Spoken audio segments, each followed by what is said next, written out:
Hi friends, ఈరోజు చల్లపల్లి స్వరూపరాణి గారు రాసిన మిణుగురుల్లో నుంచి మరొక కథ.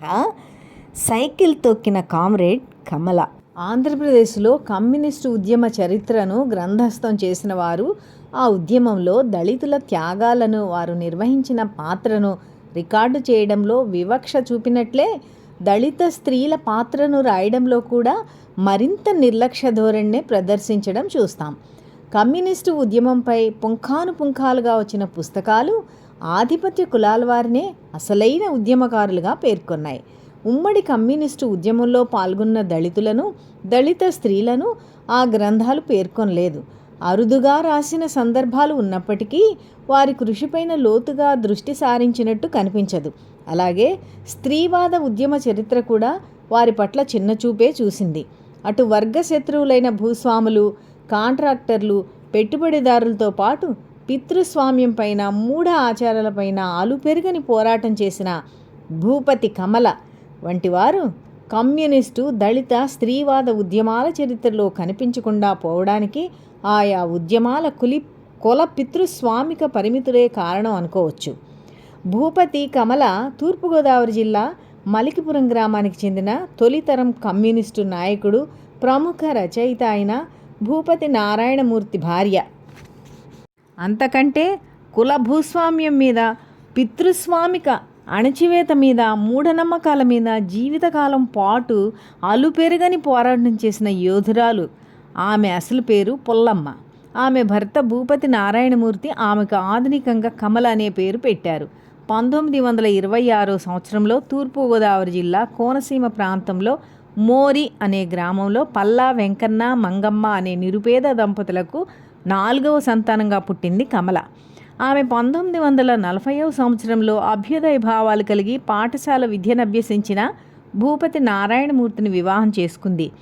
అప్పట్లో గోదావరి జిల్లాల దళితులు ఇక్కడి పాలేరుతనాన్ని, కుల భూస్వామిక అణచివేతను కాదని జీవన భృతి కోసం సముద్రాలు దాటి బర్మా దేశానికి వలస కూలీలుగా వెళ్ళేవారు.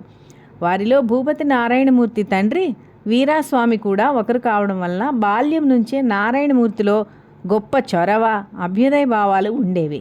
ఆయన గోదావరి జిల్లాల్లో కమ్యూనిస్టు యోధుడిగా పేరు పొందిన కందికట్ల నాగభూషణం వంటి నాయకుల ప్రేరణతో ఆయన కమ్యూనిస్టుగా మారి రైతు కూలీల సమస్యలపై పనిచేశారు.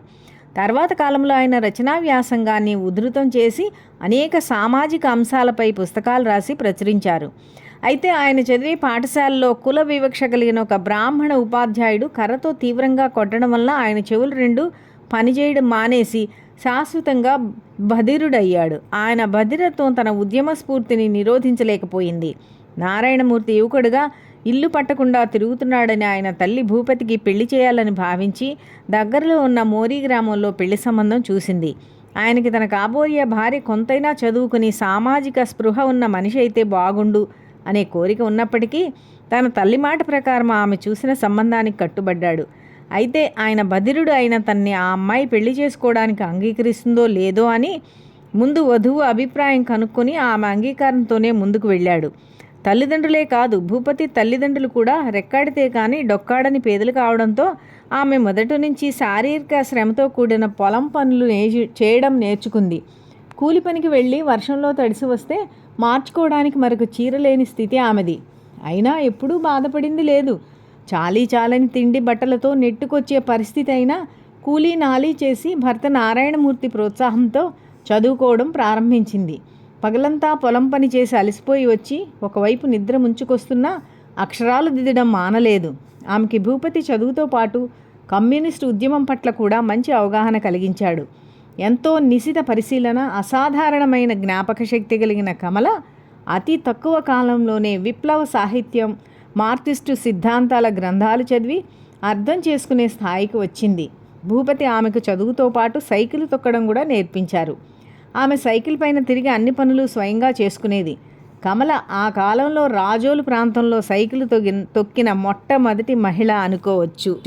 భూపతి నారాయణమూర్తి తలపెట్టిన ప్రతి ఉద్యమంలో కమల క్రియాశీలకంగా ఉండేది. తర్వాత కాలంలో ఆయన కమ్యూనిస్ట్ పార్టీ తరఫున స్థానిక ఎన్నికల్లో పోటీ చేసి గెలవడంలో కూడా ఆమె కృషి ఉంది. ఆయనను వినికిడి సమస్య ఉన్నప్పటికీ ఆమెనే చొరవ తీసుకొని అన్నీ తానే ఎన్నో ఉద్యమ కార్యక్రమాలు నిర్వహించింది. కమల అందరితో కలుపుగోలుగా ఉండేది. కష్టతరమైన పనులను సునాయాసంగా చేస్తూ తన తోటి వ్యవసాయ కార్మికులను, స్త్రీలను ఉద్యమం వైపు సమీకరించింది. వారికి చదువుతో పాటు ఉద్యమ పాఠాలు కూడా బోధించారు భూపతి దంపతులు. అణగారిన కులాల స్త్రీలకు రాత్రిపూట చదువు చెప్పడం అక్కడి భూస్వాములకు కంటగింపుగా మారింది. అయినప్పటికీ కమల వారికి చదువు చెప్పడం, చైతన్యపరచడం ఆపలేదు. వారు మొదట ప్రజల్లో మూఢనమ్మకాలకు వ్యతిరేకంగా చైతన్యం తీసుకొచ్చే ప్రయత్నాలు ప్రారంభించారు. దేవుడు, దెయ్యం పేరున, ఆచారాల పేరున జరిగే తతంగాలు, చేతబడులను వ్యతిరేకిస్తూ వారిలో శాస్త్రీయ దృష్టి పెంపొందించే విధంగా కృషి చేశారు.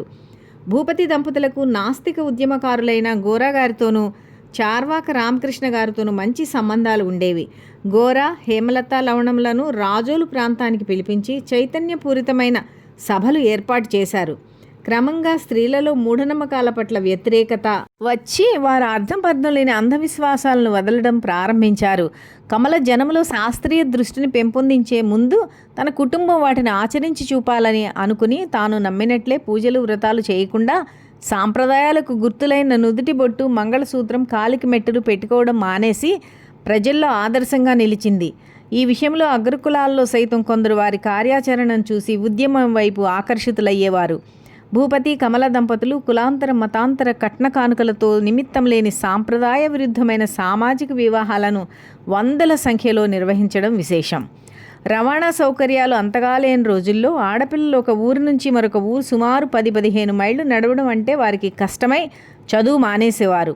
అందుకని కమల ఆడపిల్లలకు తనలాగే సైకిల్ తొక్కడం నేర్పించి చదువు కొనసాగించి అన్ని రకాలైన నైపుణ్యాలు పొందే విధంగా కృషి చేసింది. వారు సైకిల్ తొక్కి చదువుకోవడమే కాదు, తమ ఉద్యమంలో భాగస్వాములు కావడం విశేషం. ఆ రోజుల్లో సైకిల్ తొక్కే ఆడపిల్లలను మగరాయిళ్లని, రౌడీరాణులని హేళన చేసేవారు. వారి కుటుంబాల పురుషులను దద్దమ్మలని చులకనగా మాట్లాడేవారు. అటువంటి ఎన్నో సవాళ్లను కమల స్వీకరించడమే కాక ఇతరులు స్వీకరించేలా వారిలో ధైర్యాన్ని నూరిపోసింది. కమల వ్యవసాయ కార్మికోద్యమాన్ని శక్తివంతంగా ముందుకు నడిపింది. రాజోలు తాలూకాలో జరిగిన వ్యవసాయ కూలీల సమ్మెలో ఆమెను భాగస్వాములు గోడౌన్లో బంధించి తీవ్రంగా కొట్టారు. అయినప్పటికీ ఆమె భయపడి వెనకడుగు వేయలేదు.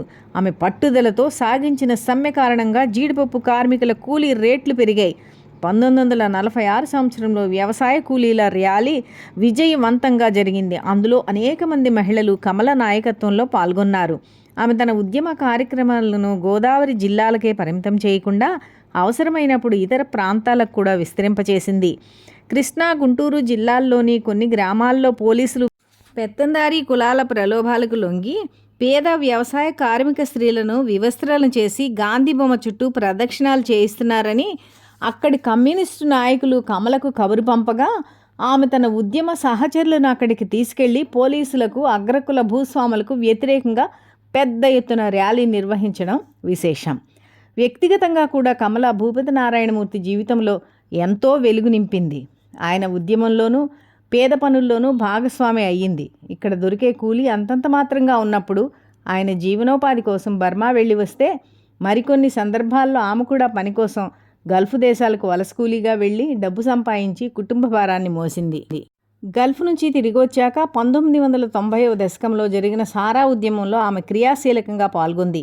అదే క్రమంలో కమ్యూనిస్టు ఉద్యమంలో అంతర్గత విభేదాలు వచ్చి అది ముక్కలు కావడం కమలను ఎంతో ఎక్కువగా బాధించింది. జీడిపప్పు కార్మికుల కూలీ రేట్ల పెంపు కోసం జరిగిన ఆందోళనలో ఆమెను భూస్వాములు కొట్టిన దెబ్బలు అప్పటికి తగ్గినట్టు అనిపించినప్పటికీ తలకి తగిలిన గాయాలు తర్వాతి కాలంలో ఆమెను మరింత బాధించాయి. మానసికంగా బలహీనపడిన కమల తర్వాత కొంతకాలం పాటు తన కుమార్తె దగ్గర విశ్రాంతి తీసుకుని 2002లో డిసెంబర్ 24న మరణించింది.